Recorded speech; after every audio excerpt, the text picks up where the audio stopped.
Kendra Sleeves, hold this fucking L. Let's get right to it.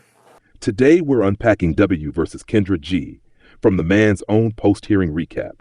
MABW says he won a 3-hour virtual hearing on October 7th, California time, where Kendra G's restraining order was dismissed. This came after he won multiple DMCA counter notifications, 10 videos restored, 2 strikes removed. According to him, the RO alleged stalking, cyberbullying, harassment, doxing, and that he told viewers to blow her up. He argues that phrase meant blow up her spot, as in call her out, not any kind of violence. He says the judge affirmed First Amendment protections and fair use, framing this as a win for reaction commentary creators. He also claims she spent 10-plus bans on legal action, while he spent a couple bans to fight back. He denies doxing, saying YouTube counterclaims require submitting his own address, not hers. Finally, he maintains his videos are critique of her show and guests, not stalking, and that the filings took his words out of context. He says she hit him with 8 copyright strikes in about a week and a half, and he expects those videos to return. We'll break down the receipts, the fair use angle, and what creators can learn right now. Okay. Let's get ready to get into this. And let me talk about what was going on for the past damn near a month, possibly a month and a half. About a month ago, a little over a month ago, your boy MABW, I got hit with a restraining order from Kendra Sleeves. This is why young women are stop coming to you, ladies. Young women are stop listening to y'all because you won't stop. There's a reason there are 32,000 people watching my show, and a lot of them are women, because you're not telling them the truth. You won't be direct with them. You won't just tell them, look, if you want to have your career, it's going to cost you. You won't tell them that if you want to get married and have kids, you need to do it before a certain age to have a better shot. You know better, but you won't tell them. I don't need the background. Give me the age. They're between the ages of 21 and 50. What age, if you want to get married and have a family, what age should they start prioritizing? You allow me to answer, Kevin. I'm allowing you to give me an age. I'm going to end this conversation. I know a girl that had a baby. I'm allowing you to give me an age range. Kevin, right. Oh my God. Yeah. It was All not right. talking to you. Yeah. Since you're not. This is why they're not listening to you. Kendra G's guest princess tells the tale. Facebook fiance, Skype vows, and the Immigration Express. She paid the tickets, filed the forms, and he punched the 2-year trial like a free Netflix. Then came the plot twist. He accused her of domestic violence. Judge said nah. And our guy rolled credits with a 10-year green card and a new family spinoff. Now, here's where the multiverse collapses. Kendra's segment sounds like a remix of the rumors Tasha K floated. The Nigerian Romeo with the mixable names allegedly, a.k.a. Mr. Fresh Out and Fresh in Feelings. Look, I don't know if he had ashy ankles or an ashy alibi, but the pattern is moisturized in irony. The same show that coaches women on red flags keeps running airport beacons for dudes with frequent flyer miles in the visa line. Hey, how are you? How are you, baby? Oh my How are goodness! you, I honey? just came back from the store. I look rough. And that restraining order pretty much came after your boy MABW won his counter notification that my DMCA claim. Okay, 10 videos put back up, 2 strikes were removed. Once that happened, about a week later, possibly 2 weeks later, I got hit with a restraining order from Kendra Sleeves. Now, your boy MABW, I've only been to California one time. When I went to Cali, that was back in about 2006, 2005. So that should tell y'all right there how long it's been since your boy MABW has been to Cali. And I don't even care about going back. I've told y'all before, Cali is not an interest of mine. And if I want to be on some beaches and in the sunshine, I'll just take my ass to Jamaica. Y'all know how your boy MABW do. But your boy got hit with a restraining order. As of today, all of the shit that she tried to throw up a Hail Mary with me on was dismissed, okay? Now, this lady pretty much tried to throw up a Hail Mary and thought that the shit was going to work. She pretty much tried to use the restraining order to let YouTube know, because if she would have won today, she would have sent this paperwork over to YouTube and say, I won the stalking. She said I was stalking her. She said I was cyberbullying her and harassing her. She said she had to get a bodyguard because she didn't know what my followers looked like. And she stated also that when I went on my platform on September 6th, I believe, that when I went live, she stated that I told my audience to go blow her shit up. When I was pretty much stating to my audience, blow her shit up as far as like go blow her spot up. Her and her goofy ass attorney, they literally took it as me saying, go take this device, put it by her household, and blow her shit up. Okay? She literally went in court under oath for the most part, lying. Straight lying. She couldn't prove without a shadow of doubt. She couldn't prove that I was actually harassing, cyberbullying her, or doing any of the above that stuff that she claimed in the paperwork. And I'm going to read this shit off to y'all because this shit is laughable. Straight laughable, okay? First and foremost, she said, I found her on YouTube. Isn't that how everybody fucking finds you? So if anybody finds you on YouTube, that means they're stalking you. She said, I consistently, from October 2024 to the present, I've been bullying her.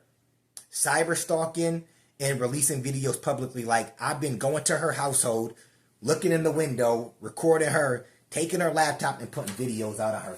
That's how fucking clueless she is about how YouTube works and how fair use works. And I want to be clear with y'all.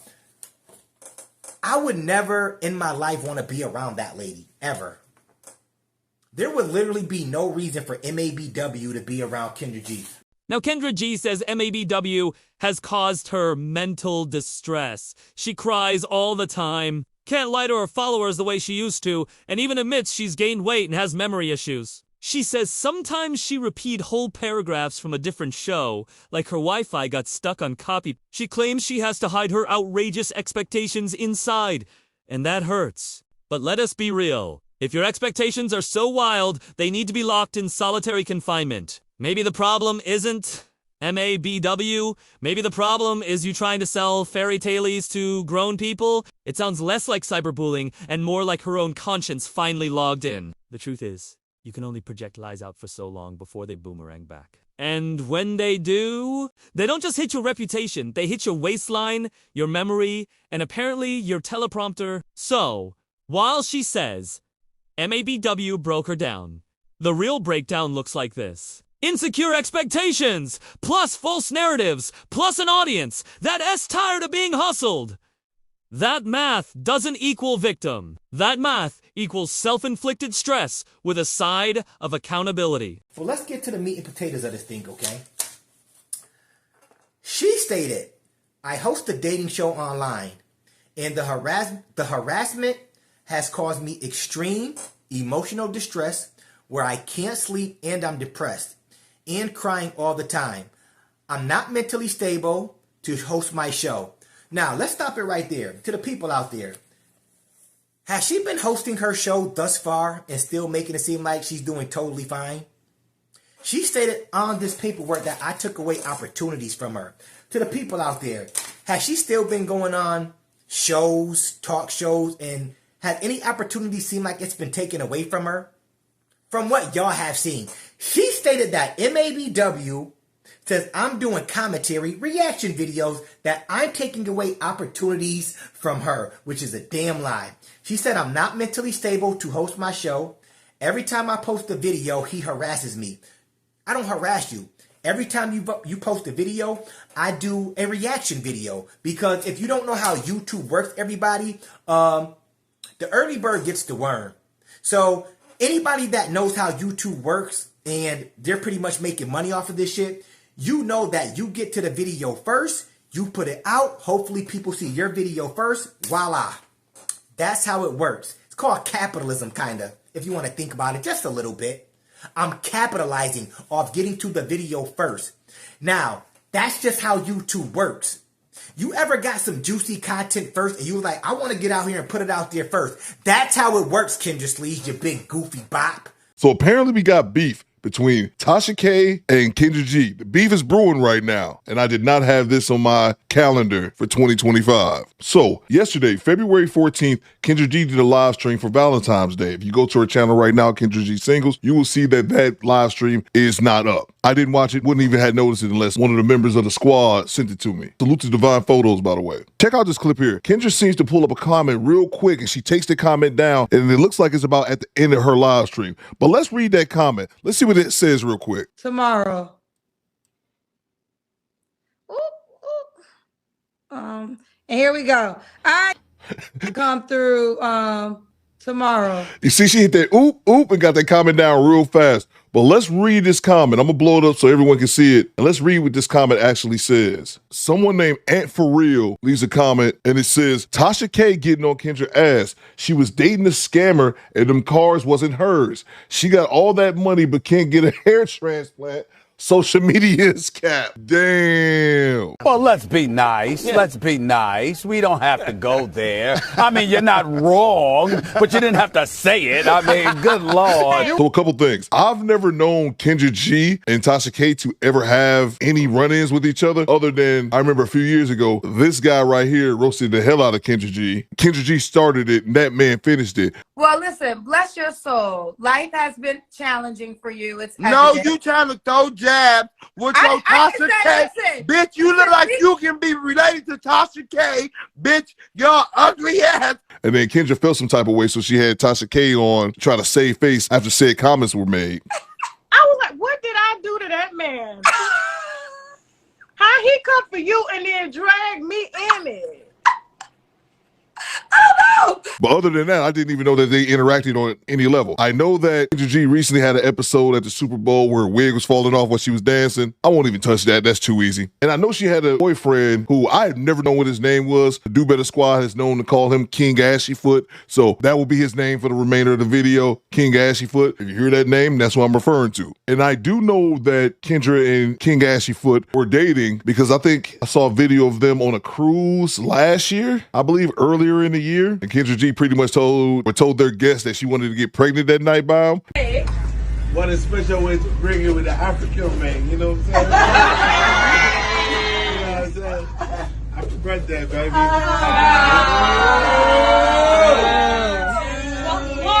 2, 3. Happy birthday to you. My wish is to be pregnant by midnight.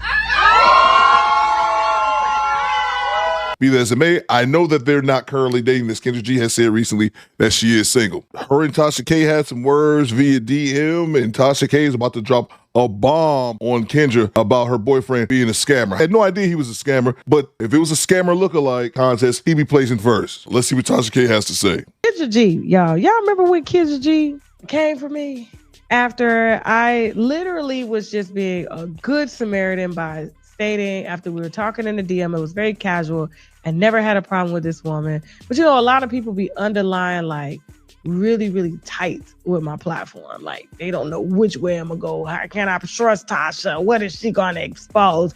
Like they be paranoid around me, right? And I get it, so I'm used to it. But I literally said to her in the exchange, in the text messages, I said, hey, you know, keep your man off social media. And she came back, was like, well, what that, like an hour later, well, what that mean? I was like, keep your man off social media. It was just saying. And so she was like, why? My friends told me that you was looking for stuff on my man. I ride for mine. Now, he ain't her husband. Now, he's her boyfriend. Mind you, this lady is well in her 40s, okay? I don't think she's ever been married, and this is her boyfriend, okay? So this is not a husband. Talking about me and mine, we ride for mine. He's supposedly Nigerian. I don't know. And it was just really, really salty. Then she sent me a text message of her friend saying, hey, girl, Tasha K looking for information on your man. And I was like, baby Kendra, we don't look for information on nobody. Your people send it to me. Just like your people told you that I was looking for information, they probably about sent it to me. But what it did was pique my interest, because my thing is like, Why get so defensive? If there's nothing to hide about your man, why get so defensive? And it was the defensiveness that made me say, okay, let me keep my eyes open for some stuff. I'm not looking for it, but when it does come across my desk, I'm going to see why she felt tight about me getting any information on her man and why she felt the need to be the dominant masculine figure to want to fight for him. And me knowing nothing about her boyfriend, King Ashley Foot, I just can tell. Look at the picture up there. He just looks like a scammer, and I'm thinking he's from Nigerian descent, which is scammer central. I had no idea that Kendra already had an issue with Tasha. They both so messy. Let's go. So when these messages wound up on my desk in my DM, before we put these out, I want you to hear how Kendra G describes her life, because, you know, she's always posting in Rolls Royce and helicopters and these ridiculous outfits that you can't buy nowhere, not even Nigeria.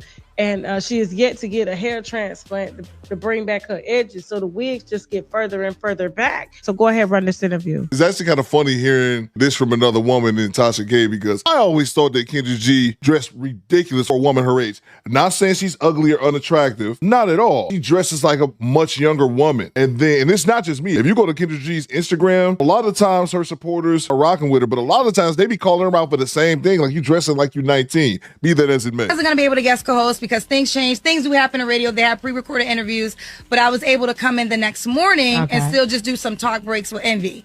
Well, when I went in the next morning, Jess Hilarious was there. Shout out to Jess Hilarious, super talented, deserves to be her job. Like, this is nothing about her at all, right? So I want to make that clear. I think she was an excellent choice. But still, with that being said, as a company employee, I wasn't really given an opportunity to even guest co-host. Really, if I'm watching for 2 months, people getting the chance to guest co-host, and I work for the company and I gotta wait, that's not gonna happen. But literally, after that experience, I did it. And again, because I know this might go viral, shout out to Just Lyrics. That's your job. You kill it. I've always loved you.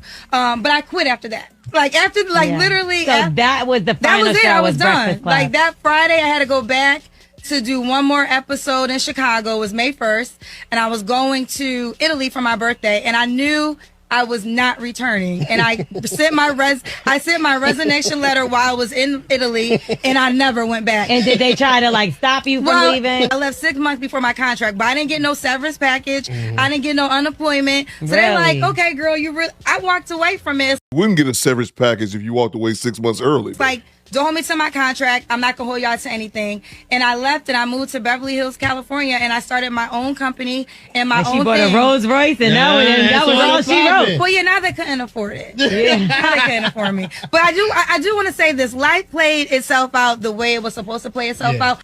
Let's comment, because there was a lot being said there, okay, that she didn't really go into detail with. But she always makes sure that, they can afford me. I was in Italy, Rolls Royce, Beverly Hills. Very, very much new money, because radio personalities don't make that kind of money. I do want to tell you, before I went public or took this information on the road, when she was talking all that shit, talking about I ride for mine, bitch, don't be trying to, just doing so much shit. And I always told her, I said, listen, if I get anything on your man, I'm going to tap you. I don't look for shit. People send it to me. So when I got this email and all of the receipts that was sent, I dropped it in her DM. Guess what happened? If she didn't ride for hers, she didn't book up. It was crickets. It was crickets. All that mouth that she had and mother forehead, all that yelling, can't hear herself and shit, tone deaf, wasn't saying a mother thing. She knew I was on tour with this shit. We got emails and all this shit on your boyfriend. Not your husband, but your boyfriend.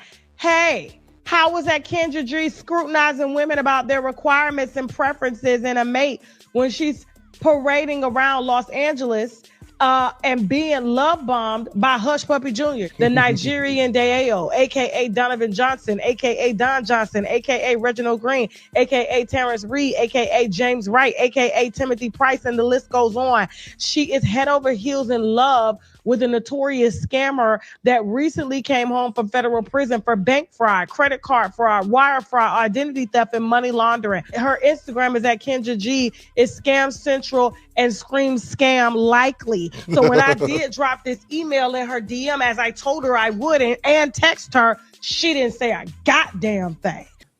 That's how it worked. And once again, this is not a win just for me. This is a win for all content creators, by the way. Salute to all of us. Okay? Don't be scared to challenge people. People, she spent over 10 bands to take me to court. I spent a couple of bands too to fight it, but it was worth it. It was worth it. Okay? Don't be scared to fight nobody. I highly doubt. Let me give a word of advice to the content creators out there. I highly doubt that she wants to keep going to court and spending over 10 bands to fight you. She tried it with me and lost. Y'all think she want to keep going to war with every YouTuber that's on this fucking platform just to get a, case dismissed? She tried to throw a Hail Mary on your boy MABW, everybody. She tried. Tried to throw the Hail Mary out there and make it land. Didn't work. The judge said, I can't go against fair use. I can't go against First Amendment. I can't tell this man that he can't post up videos. YouTube runs their platform the way they run it. And then the counter notifications, if she didn't know that, it was the nail in her coffin. That's how goofy she is. If I send my lawyer, if I send my attorney counter notifications that I actually won, what you think gonna happen in court? What you think the judge gonna say if she sees that I won my appeals on YouTube alone? Just throwing that out there to the people that got half a brain. You already know what's gonna happen. Now, she said he's been bullying me since October 2024. He has 300 videos that feature me as the target. To the people out there, do I feature her primarily as a target? Like, if I do a video, am I primarily just going at her nonstop? Technically. Just asking a real question. Am I primarily just going at her? Or am I talking about the guests that come on her show with ridiculous demands? Ridiculous standards. Am I talking about that? Let's be clear, everybody. Don't come on here capping either. You know how your boy MABW do. You know how your boy MABW do. And no, this is not made up. I'm not. Listen, I don't think it's doxing out if I go like this. This is the shit. This is what I went through today. This is not doxing. This is my own paperwork when I got hit with the restraining order, okay? I can show my own I'll show my own paperwork. This is what I got hit with. No bullshitting. Let's read it off, everybody. MABW runs a YouTube channel. On September 6, 2025, he went on YouTube Live and showed my personal info and told his audience, MABW team, go blow her shit up. I'm dead ass. I'm pretty sure somebody gonna blog it. Pull it up and they're gonna blow her shit up today. Now, to anybody that's in our community, let's say the black community, when we say go blow somebody's spot up, like go blow their spot up, doesn't that mean call them out? I'm just gonna ask my people and my people right now. Doesn't that mean call that person out? Isn't that what that means? It means go call that person out on their bullshit. Go say that, yo, MABW show proof that, yo, your request got declined. It doesn't mean, Kendra Sleaze, it doesn't mean go create a device, take it to your household that nobody knows where you live at anyway because I never doxed you, and put it by your doorstep and activate it. Or detonate it, my bad. It doesn't mean that, Kendra Sleaze. It's how goofy you are. It says, Kendra G moved to Los Angeles in or about 2023, and since that time, Kendra G has been gainfully employed as a television host, personality, and creator. With over 1 million followers on Instagram, plaintiff Kendra G started her business Singles Live in 2023 in an attempt to bring various deserving women to the attention of eligible bachelors. Beginning on or about 2024, MABW began engaging in a pattern and practice of directing harassing electronic communications at plaintiff via his online YouTube channel, Men Against Bitter Women. These communications were posted online via YouTube, which were released to the public regularly over a period of 10 months. Now, let's stop it right there. To anybody out there with half a brain, am I the only one that have been doing videos on Kendra Sleaze for over 10 months? Remember, I started about in the end of 2024, possibly, if not later. But I've been doing videos on her, let's go with this, for 10 months. Has anybody been doing videos on her longer?